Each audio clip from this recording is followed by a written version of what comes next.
sa music video ng kaibigan. Ah, kung may teddy bear siguro ako. Kaso walang teddy bear.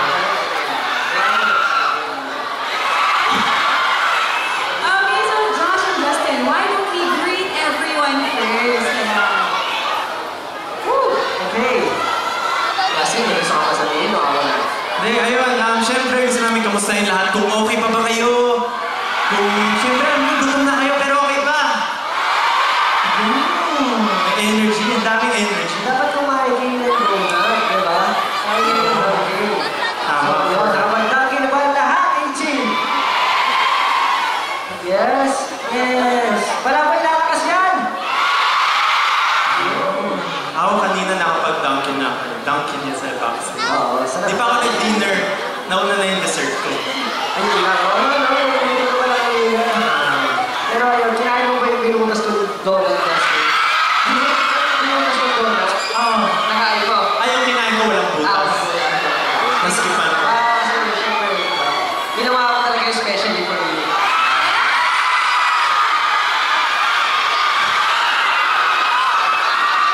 So ayun nga, thank you so much sa inyo. Sobrang na-appreciate namin yung lahat ng pupunta dito sa school. Alam namin mga syempre, hindi mo yung panahon. Salamat po kasi sa inyo. Alam mo naman po namin yung presence nyo. Alam mo yung hiyawan nyo. Kahit ako napakas, kakahype sa inyo. Siyempre yung Dunkin is para na rin 18, no? Talagang sinuportahan nila tayo from the very beginning, hanggang sila parate. And talagang binibigyan nila tayo ng mga ganitong ganap para makasama yung 18. Yeah. Thank you so much, Dunkin. Yes, but ano lang, hindi ba talaga hanggang dulo? O may hina?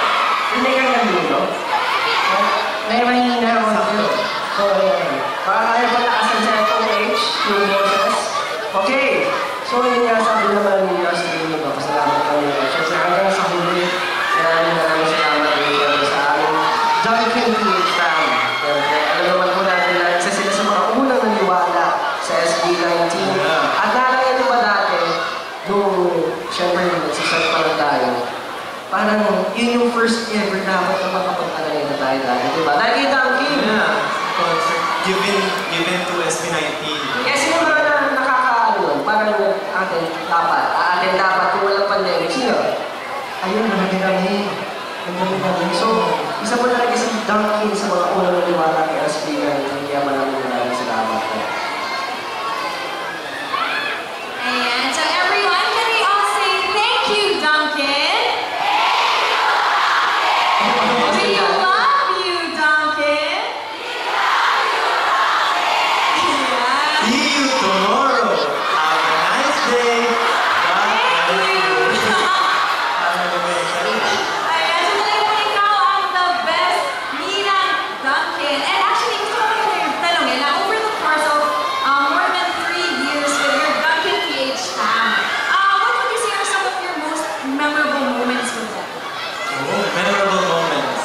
Siguro, isa for me is yung recently lang gumawa kami ng Dunkin. And yung ginawa namin talagang binenta nila sa mga stores. So, diba? It's so real. So, real. So real. So, ayun, ako siguro yung pinaka-mental na po. Siyempre, nabanggit ko na kanina yung first time dapat namin mag-aaral dito. Together with Dunkin. Kaso, yun nga, na-postpone or gawa kasi during pandemic. Pero, at least nagawa namin after pandemic. Yes, actually, naalala ko yun. Sino dito yung naka-attend nun? Ayan! Okay, ikaw naman, Justin. Ayun po siguro ang pwede ko pang i-add other than yung paggawa namin ng donut is siyempre yung mga photoshoots namin, yung mga events na ginagawa namin with Dunkin. Ayun po, actually ang naaalala ko rin was during the pandemic, gawa kami ng Christmas song. So, nirevive namin yung sa previous song na rin. So, ayun. Ayan, actually, marami pa aside from those, like when you did the Dunkin Magical Christmas lighting last November sa Dunkin Centennial in Cavite. And syempre yung first billboard nyo. And yung first press nyo with Dunkin. Ano si Leia? Concert niya, as you mentioned, yung Dunkin presents Give Into SB19. Dunkin. Grabe, no? Grabe talaga ng Dunkin. Lalo rin nagawa para sa atin. Kaya mapalapala tayo for Dunkin! Yes! Thank you so much kasi, alam niyo, yung mga pinag-aaral ng Dunkin, yung Big Dome, yung mga concerts, yung mga families, kasama na to. Talaga naman, alam niyo, parang pag pinag-aaral namin, sobrang inisip namin, super thankful kami kasi may mga naniwala brands na katulad Dunkin sa amin sa SB19. Kaya naman, ngayon, let's bring us back to the memory lane with Thanksgiving Celebration! Let's do it!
Siyempre ni Nina.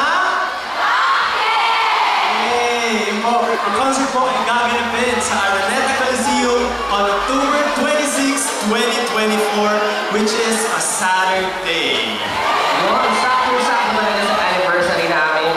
Kaya naman, sobrang excited na ako dito. At syempre, kasama namin na ang buong SB19 for this one. Kaya save nyo ang day na to, October 26, 2024 at the Araneta Coliseum. Syempre, let's all celebrate the journey together throughout our 6 years. Yeah, so guys, ano ulit yung date? October 26. Yeah, so that's a Saturday where? The Araneta Coliseum. Alright, so guys, kita-kita tayo doon, ha? Kita-kita tayo doon? Yes! Okay, so Josh and Justin, I'm sure maraming questions ang 18 ngayon na na-announce yun na napaka-bonggang pasabog. Hindi ng Dunkin. So guys, where can they check for updates about Thanksgiving? Yes, syempre po, as always, you can check out sa aming mga social media accounts. Just search for SB19 Official or Official SB19. And syempre, yung makakalimutan ang mga accounts ni Ninang Dunkin. Yung, just search for Dunkin PH. Yung. Yes, at syempre rin sila mag-a-announce kung kailan o kailan ang ticket selling and other details for Thanksgiving. So, i-follow nyo sila, syempre, para wala kayong ma-miss details about